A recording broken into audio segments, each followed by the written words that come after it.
안녕하세요. 말씀과 함께 기도. 오늘은 64일차 에베소서 2장부터 4장까지 말씀 가이드 시작하도록 하겠습니다. 2장은 전체적인 주제가 뭐냐면 제가 이렇게 써놨는데요. 그때 그리고 이제는 이 두 가지.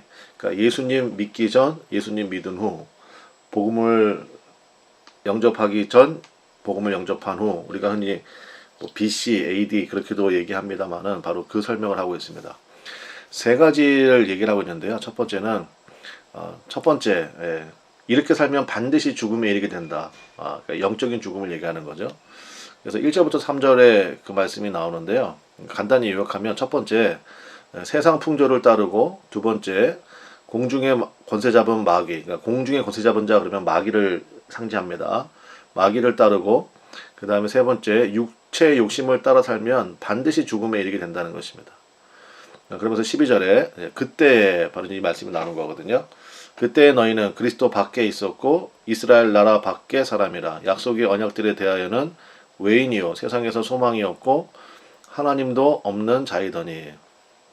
그러니까 한마디로 말하면 죄의 결과는 뭡니까?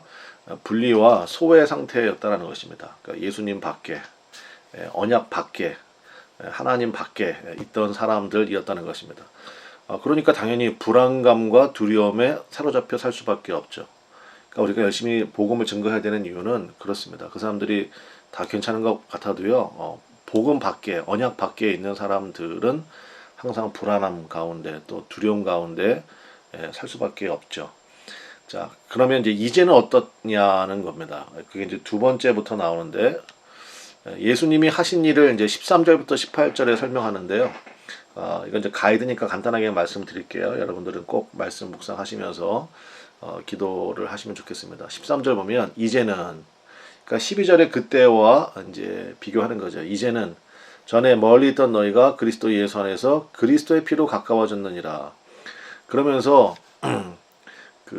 계속 설명하는 게 뭐냐면 14절에 둘로 하나를 만드셨다. 그 다음에 15절에는 이 둘로 자기 안에서 한 세 사람을 지으셨다. 16절에는 이 둘을 한 몸으로 만드셨다. 18절에는 둘이 한 성령 안에서. 그러니까 계속 반복되는 게 뭡니까? 둘을 하나 되게 만드셔서 결국 뭡니까? 화평, 그러니까 화복을 이루셨다는 것입니다. 누구와요? 우리와 주님과, 우리와 하나님과. 그래서 성경에 나오는 의가 뭐라고 그랬습니까? 바른 관계라고 그랬죠. 그러니까 우리 주 예수 그리스도의 십자가의 보혈로 말미암아 이 의가 이루어지게 된 것입니다. 그리고 세 번째로는 이제 집으로 설명을 하고 있습니다. 집의 모양으로. 19절부터 22절 말씀인데요. 한마디로 말하면 예수께서 친히 모퉁이 돌이 되셔서, 이거 많이 들어보셨죠, 여러분? 모퉁이 돌 되신 예수님. 모퉁이 돌이 되셔서, 모퉁이 돌이 뭐예요? 기준이라는 거 아니에요? 기초석. 그러니까 모퉁이 돌이 되게 하셔서 서로 연결하여 주 안에서 성전이 되어 간다. 이게 현재 우리의 상황이라는 것입니다. 복음 안에 들어온 사람. 그래서 22절에 보니까 너희도 성령 안에서 하나님이 거하실 처소가 되기 위하여 그리스도 예수 안에서 함께 지어져 가느니라. 제가 여기 함께 지어져 가느니라에 왜 표시를 해놨을까요? 지어져 가는 중입니다. 그러니까 공사 중 이런 뜻이에요. 불편을 드려 죄송합니다. 여러분 공사 중일 때 그 편말도 많이 보시죠? 그래서 우리가 서로에 대하여 인내가 필요한 이유가 여기에 있습니다. 그러니까 아직 지어져 가는 중이다. 서로에 대해서 이렇게 바라보는 것. 예수님 안에서 이미 우리 상태는 뭐예요? 화평과 화목은 이루어졌어요. 근데 예수님을 기초로 이제 서로 연결해서 지어져 가는 중이다. 우리가 그것을 기억하면 좋겠습니다.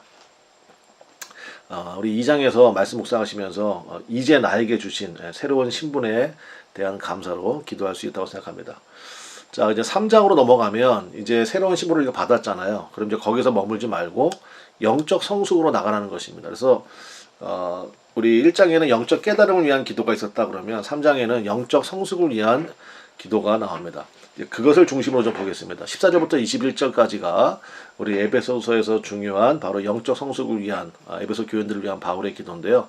세 가지를 기도합니다. 첫 번째는 속사람의 강건을 위해서 기도하고 있습니다. 16절 그의 영광의 풍성함을 따라 그의 성령으로 말미암아 너희 속사람을 능력으로 강건하게 하시오며. 그러니까 우리 안에 속사람이 있죠. 우리 옛사람이 있고 또 우리 안에 속사람이 있습니다. 그러니까 겉사람 말고 이 육체 말고 나이 먹으면서 후패해져 가는 이 겉사람 말고 정말 중요한 건 우리 영혼이잖아요. 속사람. 이 속사람을 능력으로 강건하게 해달라. 이렇게 하나님 앞에 기도하고 있습니다. 우리도 그 기도해야 됩니다. 우리가 이제 말씀 기도잖아요. 그러니까 우리가 목사님 좀 어떻게 기도할지 모르는데요. 그러니까 이 말씀을 잘 묵상하시고요. 반복해서 이거 읽는 거 자체가 기도잖아요. 그래서 내용을 좀 알고 우리가 기도하자고요. 그래서 기도할 때 먼저 내 안에 있는 속사람의 강건을 위해서 기도하라는 것입니다. 그러면 속사람이 강건케 되는 방법은 뭐냐? 예수님을 내 마음의 주인으로 모시면 된다는 거예요. 17절 보겠습니다. 믿음으로 말미암아 그리스도께서 너희 마음에 계시게 하시옵고 너희가 사랑 가운데서 뿌리가 박히고 터가 굳어져서. 그러니까 예수님을 내 안에 모시는 것은 뭐로 모실 수 있습니까? 믿음이에요. 그러니까 믿음으로 영접하면 예수님께서 성령으로 내 안에 오시잖아요.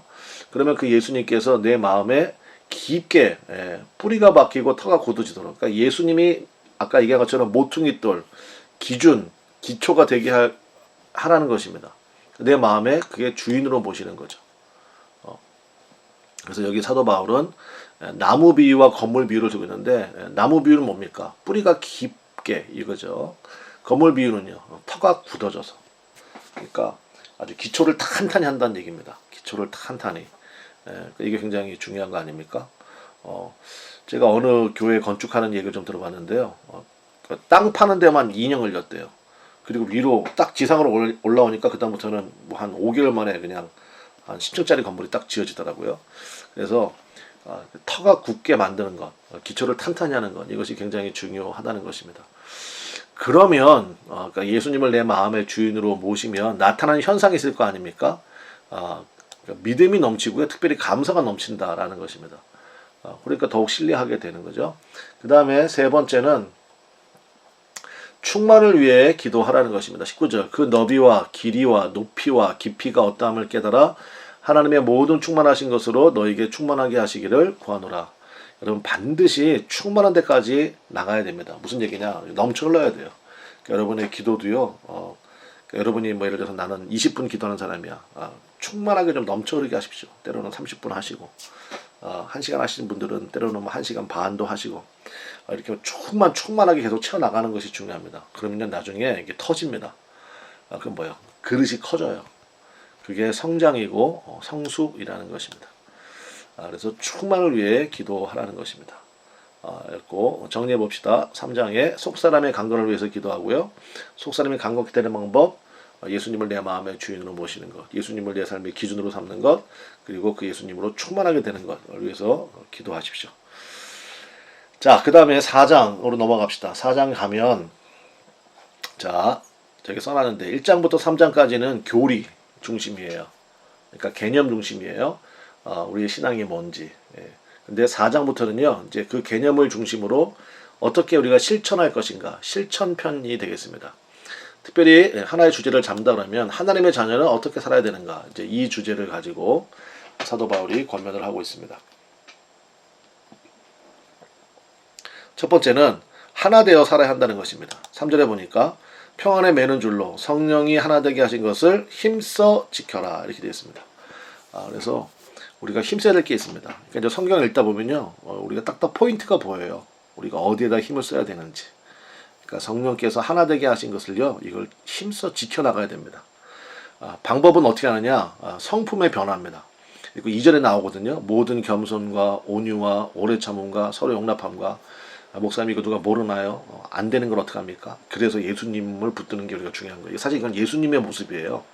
그러니까 내 안에 예수님을 내 삶의 주인으로 모시고 그 예수님에게 집중하고 우리가 함께 지어져 간다 그랬잖아요. 그러면 이제 우리 하나 되게 하신 것을 지켜나갈 수 있는 힘이 우리 가운데 생깁니다. 그래서 4절부터 6절에 이제 7가지의 하나됨이 나옵니다. 그게 뭐냐? 몸이 하나요, 성령이 하나요, 소망이 하나요, 주님이 하나요, 믿음이 하나요, 세례가 하나요, 하나님이 하나요. 그러니까 말할 거 없다 이거죠. 그러니까 하나 된 것. 그러니까 주님의 마음이 곧 나의 마음이고 나의 마음이 주님의 마음이다. 그러면 뭐 더 이상 얘기할 게 뭐가 있겠습니까? 그러면 이제 예수님 말씀하신 것처럼 무엇이든지 원하는 대로 구하라. 그래야만 이루리라가 되는 거죠. 근데 주님과의 마음이 하나가 안 됐어요. 근데 이제 뒤에 구절만 딱 띄어가지고 무엇인지 원하는 대로 구하라. 그래야만 이루리라. 그거는 틀린 얘기. 그러니까 주님과 먼저 하나가 돼야 됩니다. 그러면 주님의 소원이고 나의 소원이 되잖아요. 자, 두 번째는요. 우리 각자에게 주신 은사가 있습니다. 그 은사로 그리스도의 몸, 그러니까 그리스도의 몸이라고 하는 것은 교회를 얘기하는 겁니다. 그리스도의 몸, 그러니까 교회를 세우라라는 것입니다. 자, 11절에 보니까 그가 어떤 사람은 사도로, 어떤 사람은 선지자로, 어떤 사람은 복음 전하는 자로, 어떤 사람은 목사와 교사로 삼으셨으니, 이게 뭐냐면 이게 은사를 얘기하는 거예요. 하나님께서 주의 몸된 교회를 세우시기 위하여서 모든 성도에게 다 하나씩, 하나 이상씩 은사를 주셨다는 것입니다. 그 은사를 통해서 사역할 때요, 하나됨을 이루고 일단은 내가 기쁩니다. 내가 기뻐요. 그러니까 이제 은사는 도구거든요. 한마디로 말하면.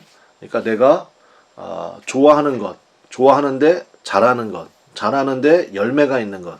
이게 하나님이 내게 주신 은사 판별법이거든요.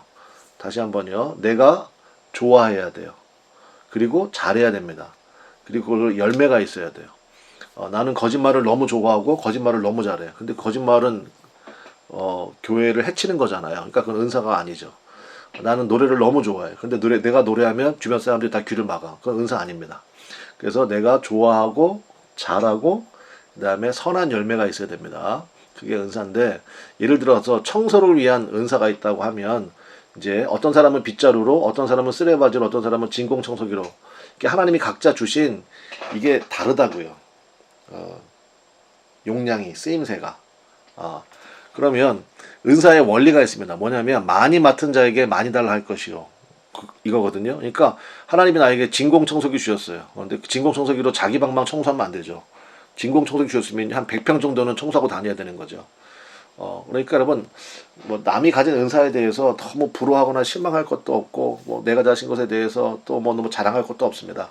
그러니까 많이 맡은 자에게 많이 달라 할 것이에요. 그러니까 은사의 원리가 그렇습니다. 그래서 은사의 목적은 뭐냐면 12절에 있는 것처럼 성도를 온전하게 하여 봉사의 일을 하게 하며 그리스도의 몸을 세우려 하시면, 은사는요 다 다른 사람을 위한 것입니다. 다른 사람의 유익을 위한 거예요. 이게 은사의 목적. 특별히 교회, 그리스도의 몸이 교회라고 그랬죠. 교회에 쓰임받는 그런 은사가 되어야 된다는 것입니다. 그래서 16절 말씀 보면 그에게서 온몸이 각 마디를 통하여 도움을 받음으로 연결되고 결합되어 각 지체의 분량대로 역사하여 그 몸을 자라게 하며 사랑 안에서 스스로 세우느니라. 그래서 여러분, 예수님이요 교회를 무지하게 사랑하십니다. 그래서 예수님은요, 예수님 스스로를 제한하셨어요. 예수님 다 하실 수 있거든요. 근데 예수님은 그냥 머리에만 머물기로 하셨습니다. 그래서 교회의 머리는 예수님이고 그리스도의 몸이 교회고 우리는 거기에 연결되고 결합되어 있는 지체고. 그러니까 우리가 지체거든요, 지체. 어떤 사람은 손의 역할, 발의 역할, 또 뭐 귀의 역할 뭐 다 하잖아요. 그죠? 그러니까 각자 나에게 주신 은사 가운데서 분량대로 주님의 몸을 교회를 사랑하고 섬기는 것, 그것이 굉장히 중요한 우리 믿음 생활의 실천이라는 것입니다. 자, 그리고 나서 이제 변화의 3단계를 말하고 있는데요. 22절부터 24절에 보니까 너희는 유혹의 욕심을 따라 썩어져가는 구습을 따르는 옛사람을 벗어버리고 오직 너희의 심령이 새롭게 되어 하나님을 따라 의와 진리의 거룩함으로 지으심을 받은 새 사람을 입으라. 변화의 3단계 뭡니까? 제가 이제 노란색으로 표시해놨죠. 벗으라. 옛사람을 벗어버리라. 두 번째, 성령으로 씻으라. 세 번째, 그리스도로 옷 입으라. 이게 변화의 3단계입니다. 그래서 옛사람은 벗어버리는 거예요. 예수님의 십자가 앞에 우리 옛사람 다 내려놓고요. 그 다음에 예수님을 나의 구주로 영접하면 성령이 임하시잖아요. 그 성령 가운데서 우리가 날마다 씻는 겁니다. 씻는 게 뭐예요? 회개죠. 그리고 예수님으로 옷 입는 거예요. 오늘 아침에 여러분 출근하실 때, 뭐 등교하실 때도 다 이거 하셨지 않았습니까? 그죠? 벗고, 그 다음에 씻고, 옷 입고. 옷 입은 거 보면 그 사람이 어떤 사람인지 알잖아요. 그러니까 변화의 3단계도 마찬가지라는 것입니다. 자, 그 주의사항을 얘기하고 있습니다. 27절에 마귀에게 틈을 주지 말라. 마귀는요, 원뜻 자체가 틈이란 뜻이 있습니다. 그래서 마귀는 항상 틈을 노립니다. 그러니까 틈을 주지 않는 것과 똑같은 게 뭐냐면 하나님의 성령을 근심하게 하지 말라. 그러니까 하나님의 성령으로 충만해야 되는데 내 안에 성령이 충만해야 되잖아요. 그래야 틈이 없잖아요. 근데 성령을 근심하게 되면 바로 그 틈을 마귀가 놓치지 않는다라는 것입니다. 자, 오늘 이렇게 해서 에베소서 2장부터 4장까지 우리 말씀 가이드 진행했습니다. 여러분께서 이제 성경 피시고 말씀 묵상하는 가운데 귀한 은혜가 있기를 바라고 또 붙들고 기도하는 귀한 우리 모두가 되기를 바랍니다. 내일 뵙도록 하겠습니다. 감사합니다.